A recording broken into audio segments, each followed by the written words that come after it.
For 25 years, we have been helping to build this building. And so for another 25 years, other generations after us, other school generations, must continue to build that building. For a university is a chain of hands, coming out of the past through the present and going on far into the future. But today, we are beginning to see in concrete form the realization of a hope. And I think it makes all of us very, very happy to see here, in final tangible shape, a building which in itself perhaps will be the most important building on this campus. I'm working on the building. Yes, that's a true foundation. The Erb Memorial Union, the University of Oregon's student union. Located in the heart of campus, the EMU is the physical, social, and political center of an ever-changing university. Named after the university's 7th president, Donald Erb, the Erb Memorial Union came to life following a 25-year struggle by generations of Oregon students who simply wanted a place to go between classes, to grab a bite to eat, hold dances, listen to music, and, at times, to just get out of the rain. From the day it opened in September of 1950, student activity has thrived inside its walls, as well as just outside its doors. In the 60 years since its founding, the EMU has grown and adapted to accommodate the need of Oregon's student body. Like the generations before them, today's students use the EMU to socialize, to find their voice, to speak their minds, and to apply what they're learning in the classroom. This is not just the story of how a building came to be. This is the story of the EMU and how it became more than just a building. There's a true foundation. Hold it up, the blessed thing, a banner for the blessed thing, a banner for the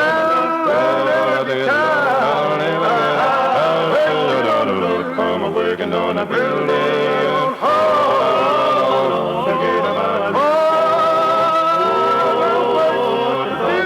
working on a building. There's a true foundation. Hold it, the Lord, hold it up, the blessed thing, a banner for the blessed thing, a banner for the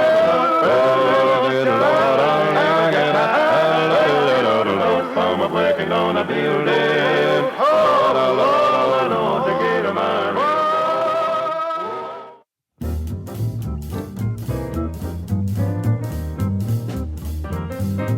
The 1920s.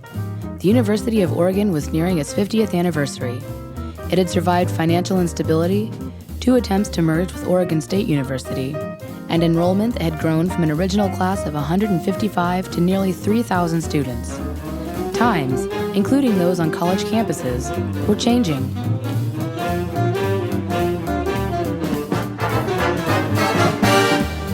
The war was over, and jazz had been born.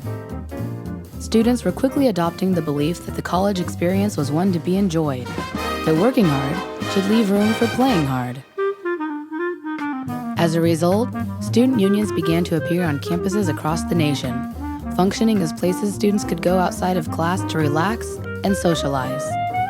But the University of Oregon had no such place. When the first building, as a matter of fact, was built, there was no place for a student to sit down during the first 2 years. So instead, they stood out in the hallway or sat on the floor in the hallway waiting for their class to start while other classes were being taught in there. And the president of the university would come out and yell at them. So from the very beginning, there has been a need for some kind of a place for students to gather. By 1923, University of Oregon student body president John McGregor had taken note of new student unions opening on other college campuses. After visiting the universities of California and Toronto and seeing the success of their new student unions, McGregor affirmed that the U of O desperately needed such a building. Inspired, McGregor went to University President Prince Lucian Campbell with a plan. With encouragement from President Campbell, McGregor and the associated students of the University of Oregon began their first campaign for a student union. McGregor's classmates needed little convincing. Not only was their desire for such a building palpable, but just 50 miles up the road, Oregon State University had already completed plans for their union. This did not sit lightly with Oregon students, as the two universities already had a history of competing for state funding, students, and state pride. The class of 1923 started fundraising in earnest. The student newspaper promoted a 3-day campaign announcing a goal to raise $125,000. To publicize their efforts, students erected a student union headquarters on the west side of Johnson Hall and used a barometer to mark their progress. The class of 1925, who were juniors at the beginning of the campaign, would raise more money than any other class. Their effort brought the total amount raised to $219,000, and the dream of a student union closer to reality. In the summer of 1925, after serving a 23-year term, President Campbell passed away. His support of the students' quest to build a union had been crucial to its progress. Unfortunately, for McGregor and his graduating classmates, without President Campbell's advocacy, the university's need for a library, science building, and more classrooms outweighed that for a student union, bringing the student union drive to a standstill.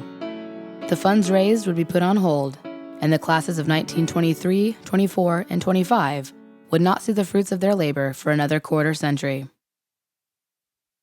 A decade went by with the plans for a student union on the back burner. Enrollment and budgets at the university plummeted.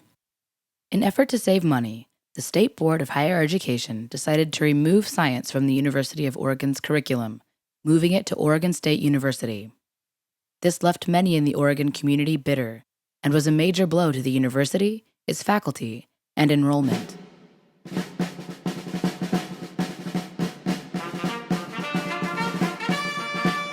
In the years following President Campbell's death, the university struggled to replace his leadership and would hire 3 new presidents in just over a decade. By the late 1930s, the U of O had been partially transformed to serve as a military training facility as the U.S. prepared to enter World War II. What Oregon needed now more than ever was someone who could carry the university out of the Depression, lead them through wartime, and, hopefully, provide long-term stability.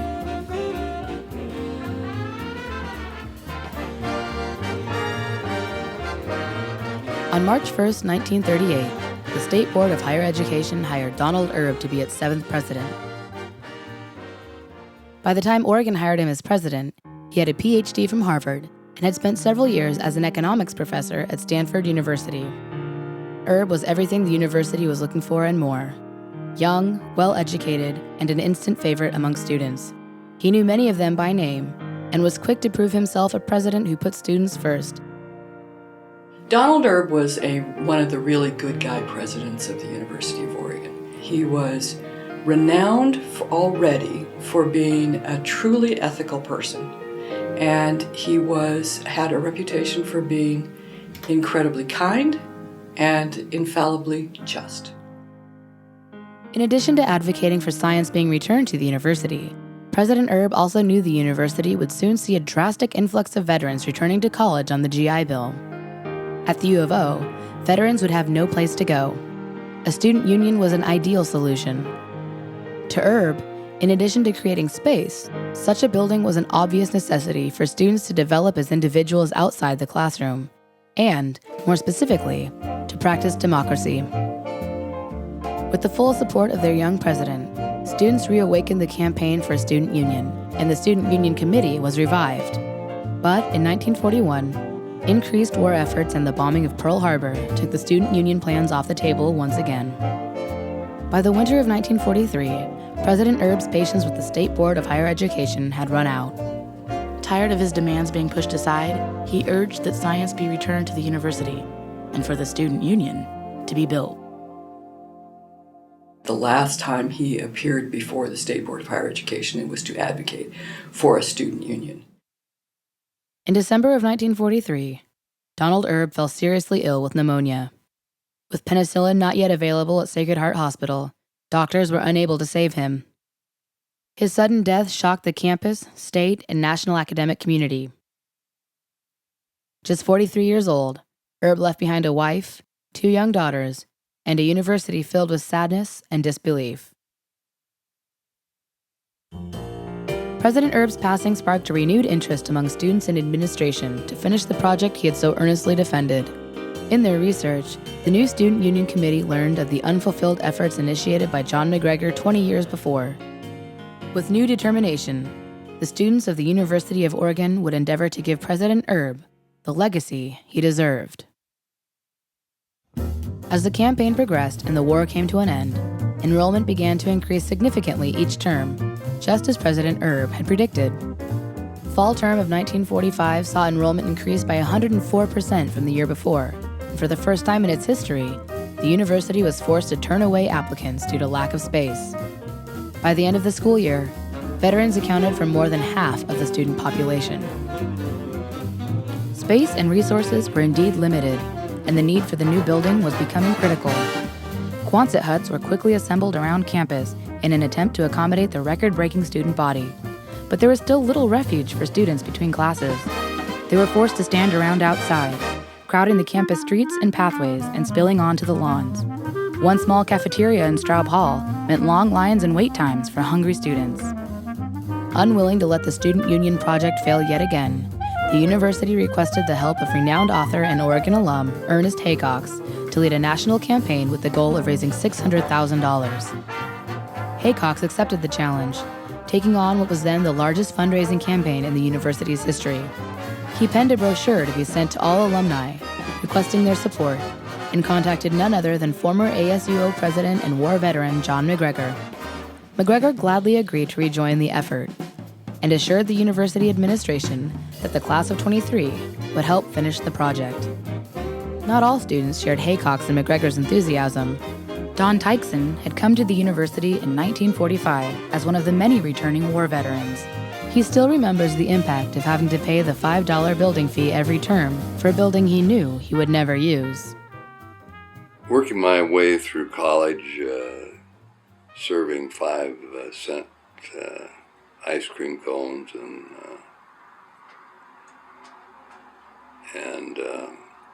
10-cent root beer floats, spending $5 a quarter for 4 years, which at the moment, at that time, seemed a lot.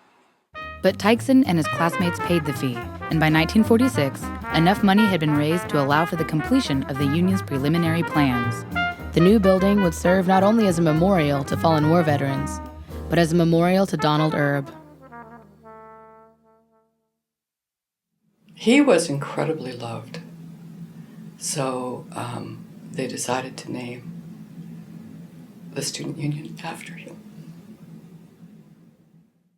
Oregon architect Ellis F. Lawrence, who had been hired in 1914 by President Campbell as the first dean of the School of Architecture and Allied Arts, originally designed the Student Union as a part of the campus master plan. Though he would design 25 buildings at the U of O, including the library and Johnson Hall, he died before the plans for the EMU were complete. His son Abbott's firm would complete the final design. Oregon's new union, constructed of reinforced concrete with brick veneer, would be 3 stories high and measure more than 105,000 square feet. It would have a marble staircase and terrazzo floors. There would be a grand ballroom, a soda fountain and cafeteria, meeting rooms and lounges. Its modern, cutting-edge features, such as the arched glass that formed what would soon be known as the Fishbowl, would set a new standard for college buildings of its kind. In October of 1948, with the plans complete and money in hand, the ground for a student union was broken. Fittingly, Ernest Haycox and John McGregor were both there, along with many members of the class of 1923 who were in town to celebrate their 25th class reunion. At last, their dream was realized.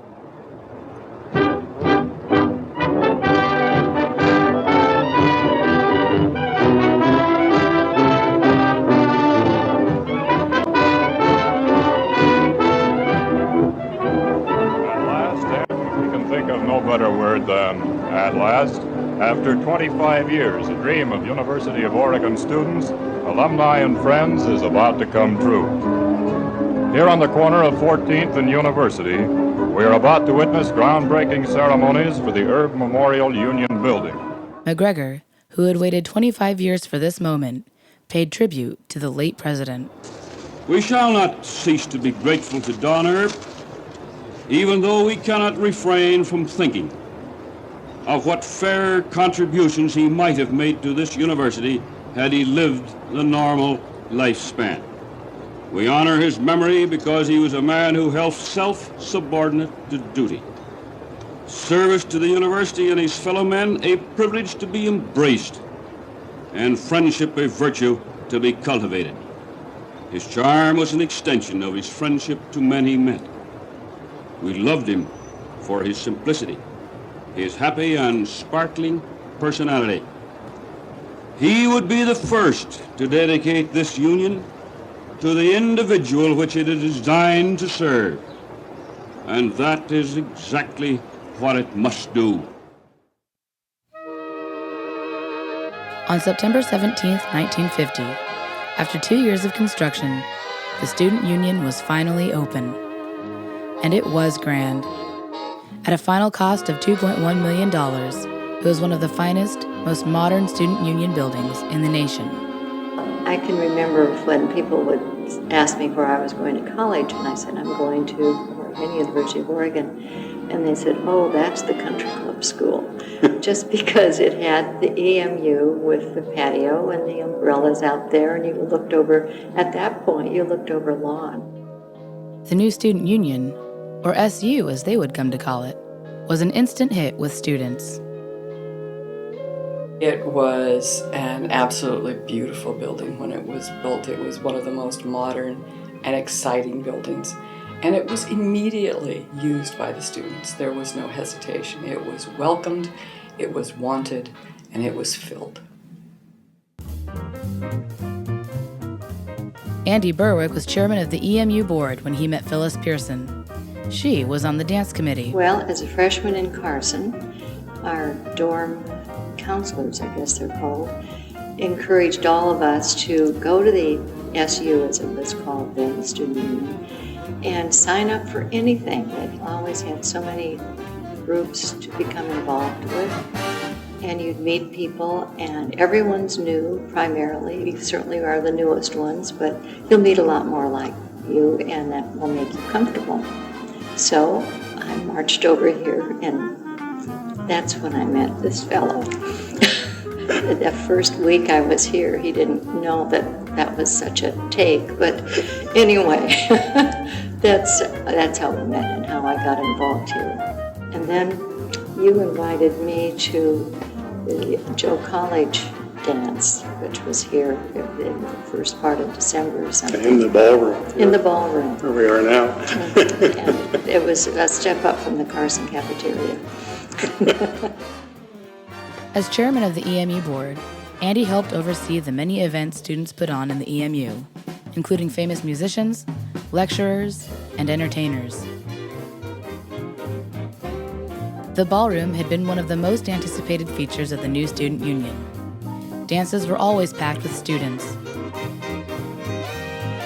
The one that's the most memorable to me is when I was chosen Betty Co-ed, and that was here. And I remember I look at that picture. Phil Lynch was the Joe College, and I was the Betty Co-ed, and my slip is showing in the picture. And I thought, oh my gosh, the way life is. But it was really exciting.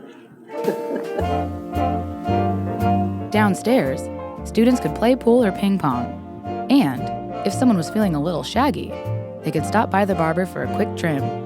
They could even go bowling.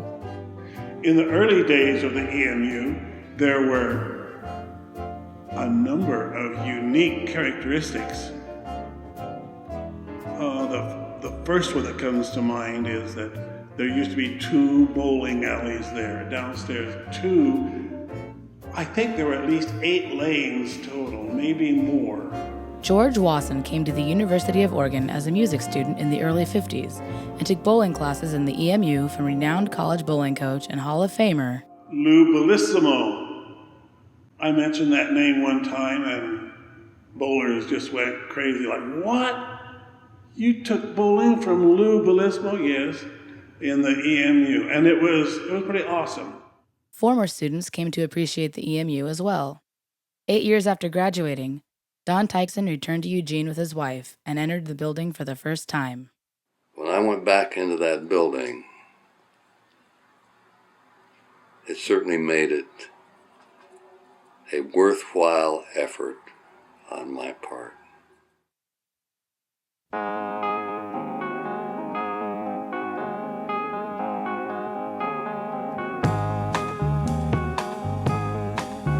Want some whiskey in your water, sugar in your tea. As the 50s gave way to the 60s, the atmosphere at the University of Oregon, which naturally came to center around the EMU, began to change. The nation was on the verge of entering the Vietnam War. The civil rights movement was emerging, and the student counterculture rising. The EMU would soon transition from a carefree place to go dancing to the center of unrest on campus. The campus atmosphere is on fire. I mean, the protests against the draft, and this again centered around the student union building a lot. That was a time when everyone on campus on certain nights would be gathered around the closest TV to see if their friends were going to have their number pulled to be drafted. So we were all very aware of the war. By the end of the 1966 school year, protests against the war became larger and more frequent. As pictures and coverage of the Vietnam War became more public, student protesting increased. I think that like a lot of us were affected by some of the images coming out of Vietnam. We're all educated to hate that war, you know. They showed it all. Addressing the campus need for a designated soapbox, the class of 1963 erected a freedom of speech platform at the main entryway of the EMU as a legacy gift to the student body. The platform, which now stands in the center of the amphitheater, was quick to prove its usefulness. Students, faculty, and community members would swarm the courtyard outside the fishbowl, sometimes by the thousands, to hear guest lecturers, to speak out about civil rights and Vietnam, and to support the Poor People's Movement for economic and human rights. Every day there was something happening. There were demonstrations, there were riots, there were bombings all those times on campus. Acting U of O President Charles Johnson would be responsible for keeping the peace and walking the fine line between protecting student rights to exercise free speech and maintaining an environment that was conducive to the learning of all students. I simply encouraged all members of the student body and faculty to take time from their schedule and participate in this convocation on Friday. I also stated that classes would not be canceled during the day. You do expect some benefit to come from the discussions? I think anytime groups get together who have differing ideas and discuss them, that nothing but good can come from this. In one of the most controversial protests Johnson faced, the organization Students Against Poverty erected shacks on the EMU lawn and invited the homeless to inhabit them. The scene on Oregon's beautiful campus infuriated state administration. But, with the EMU board's approval, President Johnson allowed the shacks to remain for 2 weeks. It was pretty exciting times because there were a number of other minorities on campus, but no one was really organized and being cohesive, just social groups meeting. EMU was, for me, a place to go to create community. The only other place we had in Eugene at that time was the church.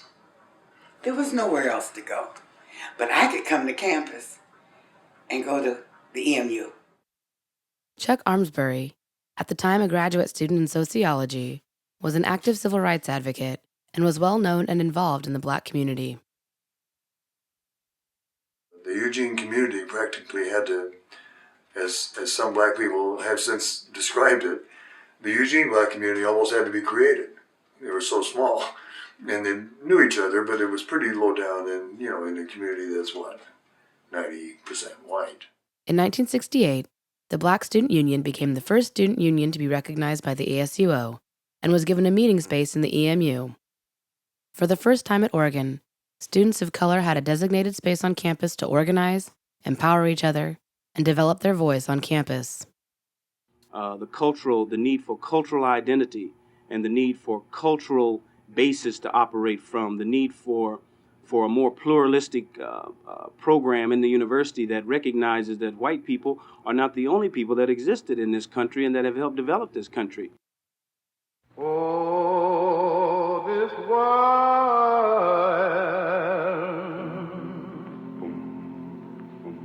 is in a confusion,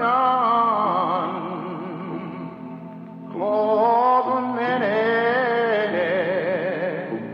many hearts to mourn. I desire to express to the Black Student Union our deep appreciation for the opportunity they have provided us to join with them in this service of memory.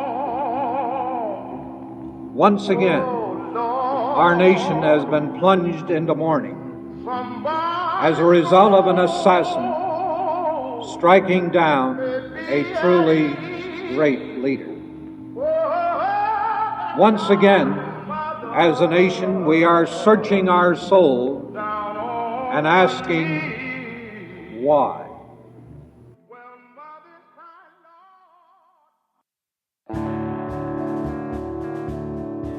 By now, the Black Panther Party had established itself on campus.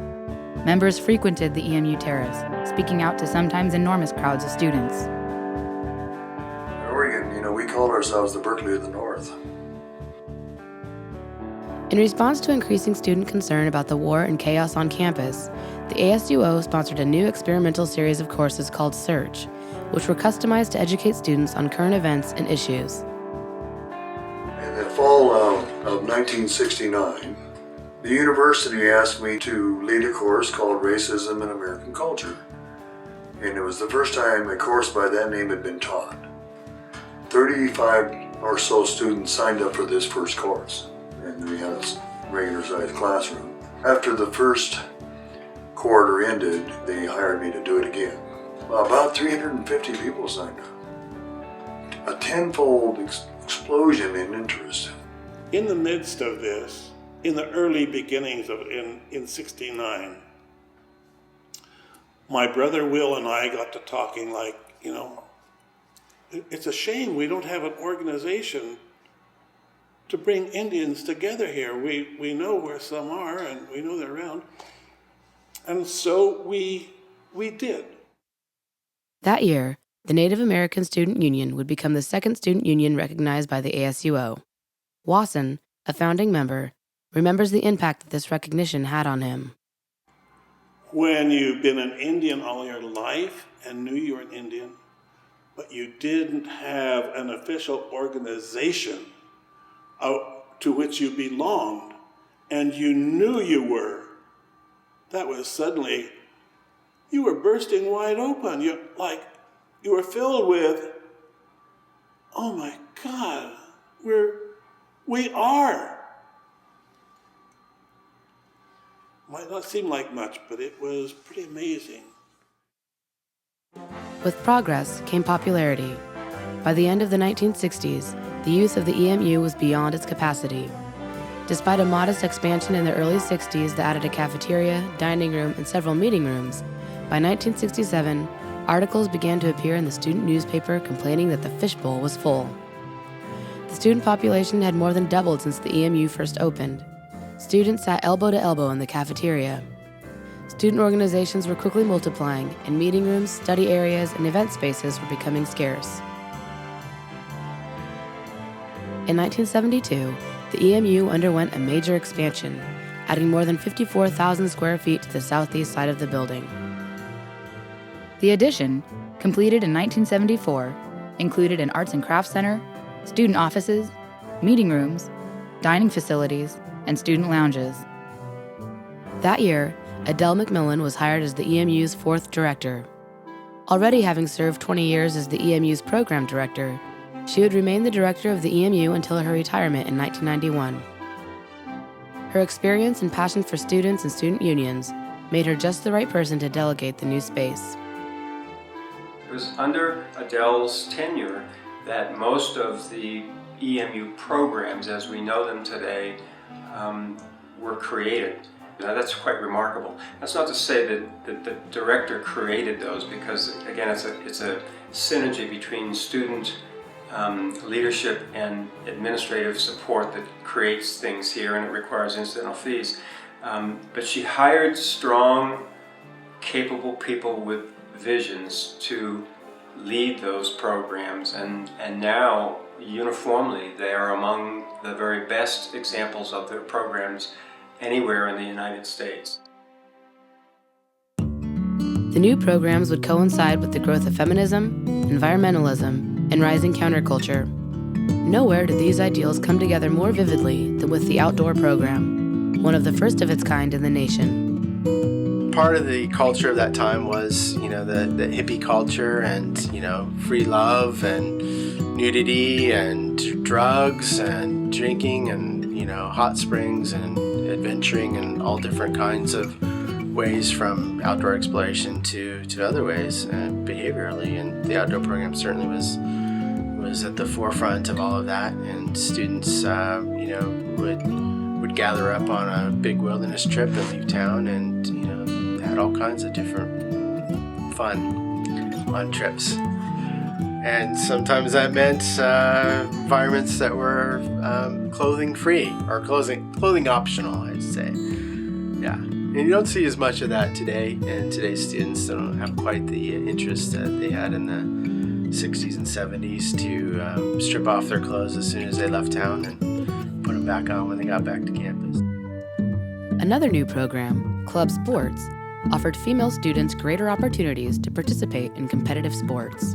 When I started, there were only 12 sports teams, and they were primarily male. There were a few women in some of the co-ed sports.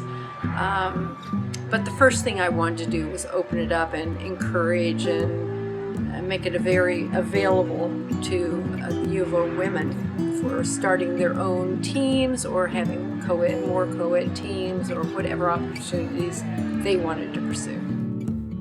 The change was more than just an opportunity for more women to compete.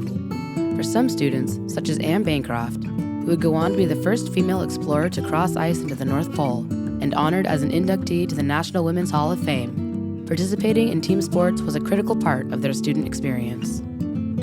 I sort of learned by doing. I had a great advisor. She's since passed away, and she was very hard, old school. She wanted me to be more serious about my studies oftentimes, and she would tell me that I should really quit the field hockey team. And I would tell her, if I quit the field hockey team, I probably will drop out of school. I mean, I need it. And it's teaching me a lot about being a teacher and a coach, about working as a team. And I'm learning things, from it that are beyond field hockey. The expansion succeeded in providing the Union with much-needed space for student activity. But with its winding and abundant stairwells, the new portion of the building would gain a reputation for being confusing. Because the floor levels of the original building and the new addition did not align with each other, wayfinding, particularly by elevator, continues to be a struggle to the unseasoned navigator. Terry Johnson, an EMU employee since 1983, has, on more than one occasion, helped a lost patron find the room they're looking for. Best way to get to KWVA from my office is to go back towards the fishbowl area, turn around, you see the elevator, you'll see a door. Take the door, it leads up to the mezz level, and they're straight down the hallway.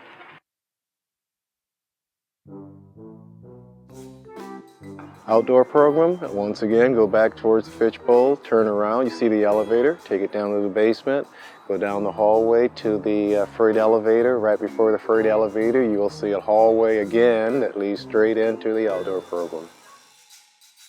His advice for those who get lost? When in doubt, go back to the fishbowl and try again. The fishbowl.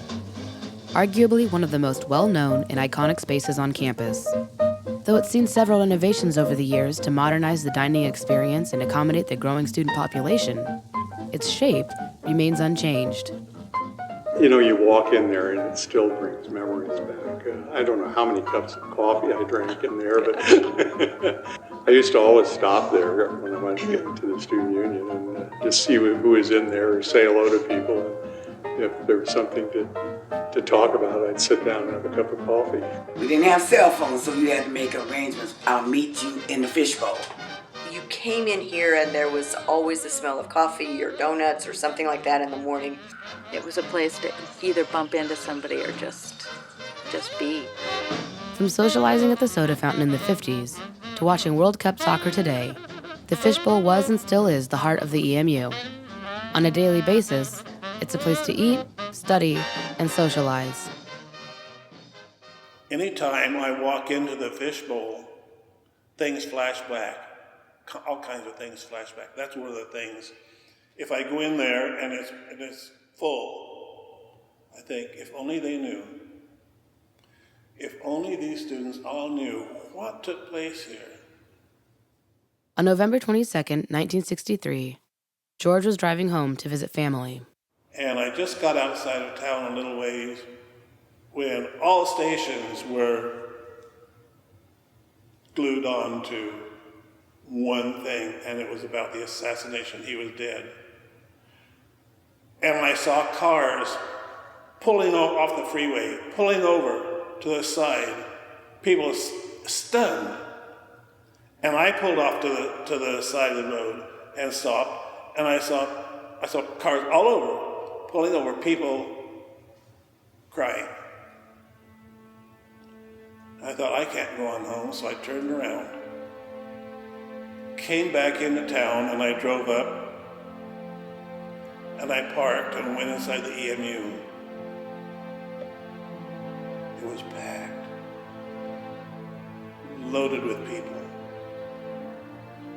There was a radio on, I don't know what station, but there was some talk, and in between announcers talking about the event, music, they played music. I remember they played Samuel Barber's Adagio for strings. Nobody talked. People were crying.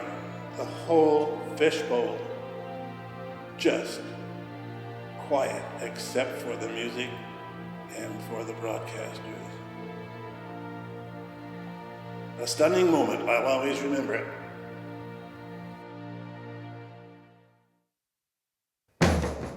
The legacy of the Fishbowl would be forever etched in history when an irreverent comedy about life on a college campus came to film at the EMU.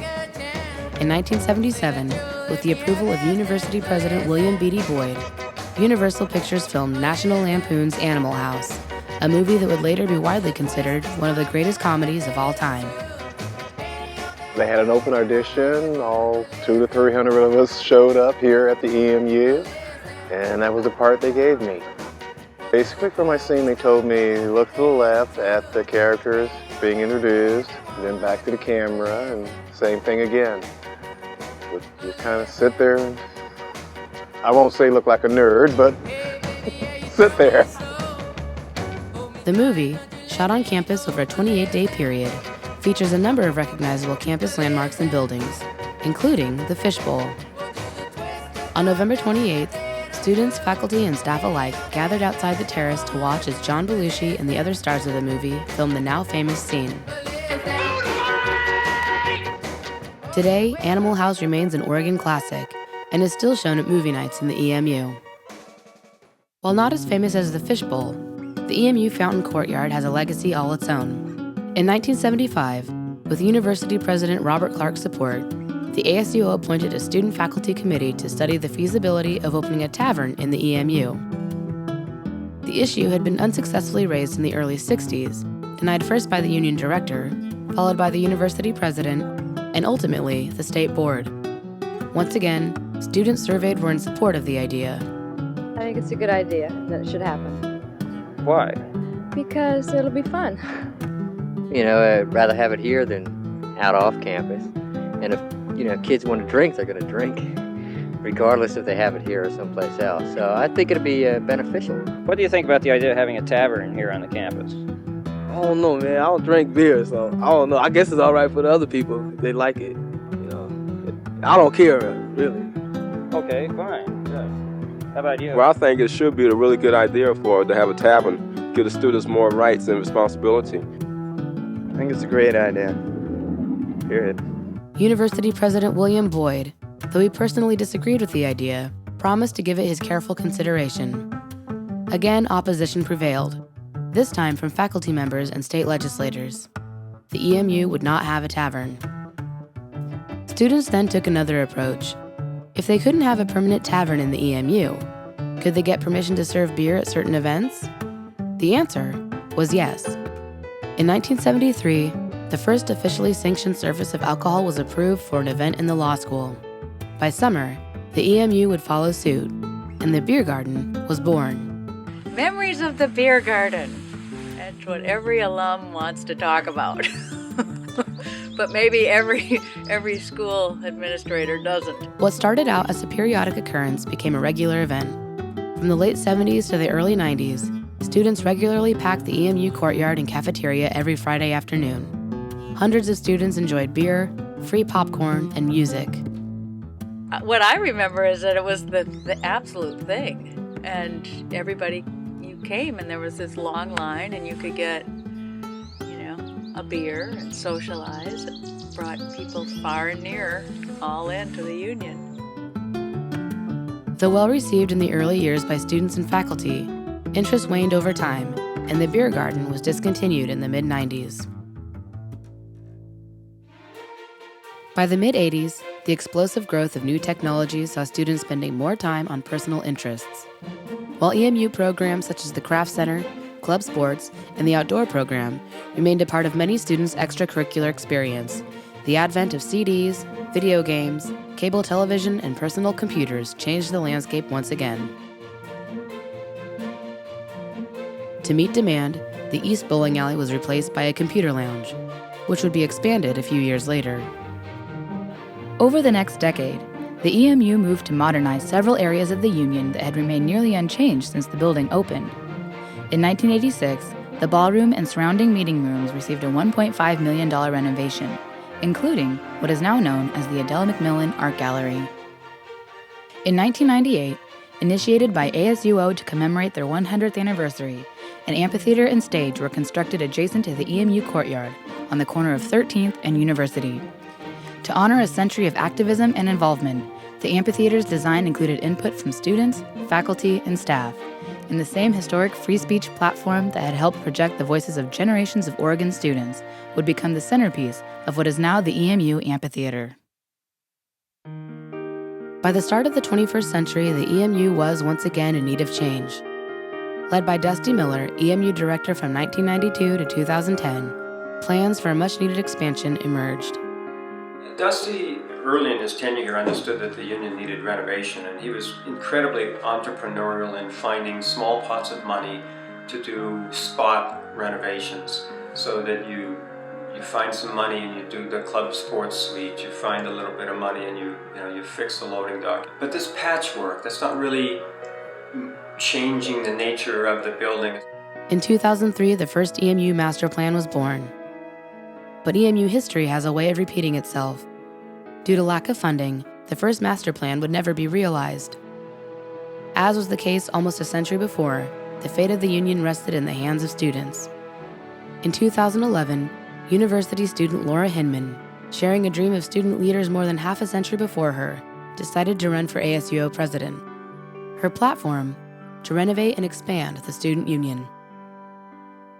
What's a university with just a classroom? It's you go and you learn, but you don't fully develop. And part of college is developing. I stood in front of the state board saying, for 4 years I've been advocating for this project. For 4 years, and I've been working so hard on this, and I think, oh goodness, for 12 years before me, students were working on this project. Like, how could we not move forward?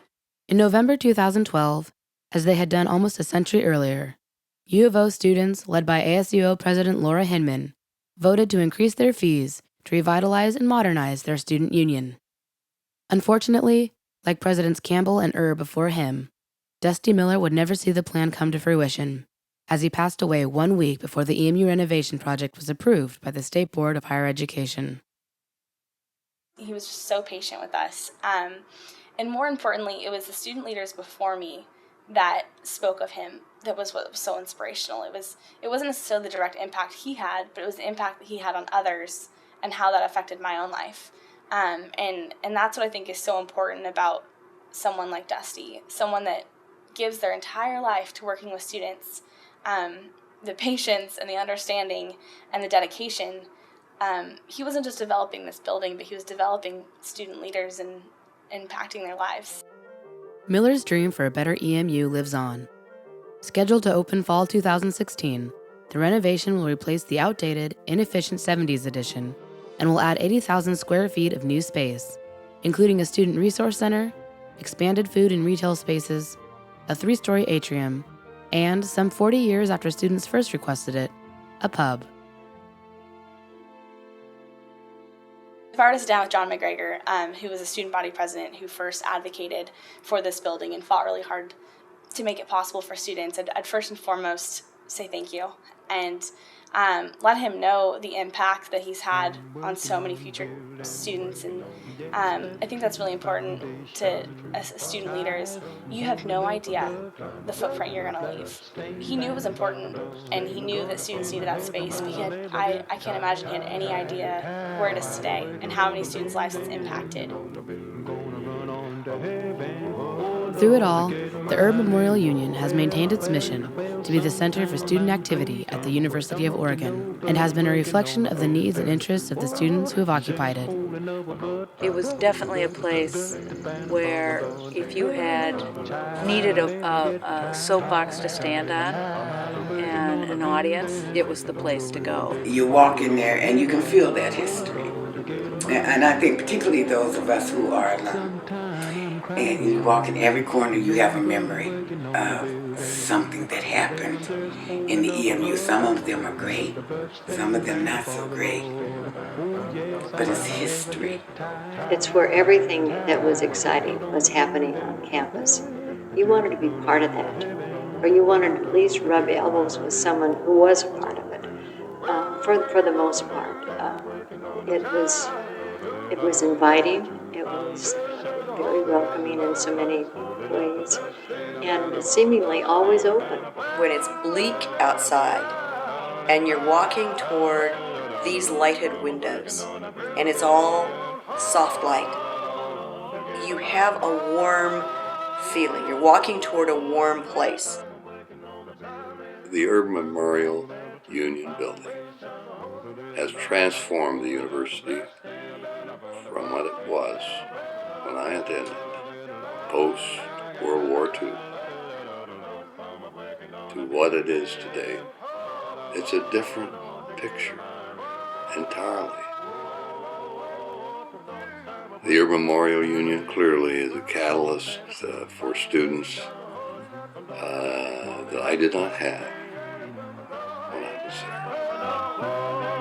As Ernest Haycock said at the groundbreaking ceremony in 1948, the Erb Memorial Union is far more than just a building.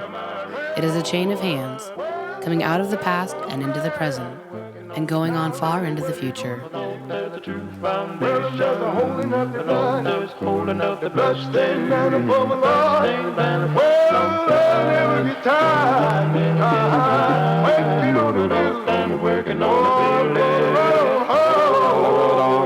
Get my reward.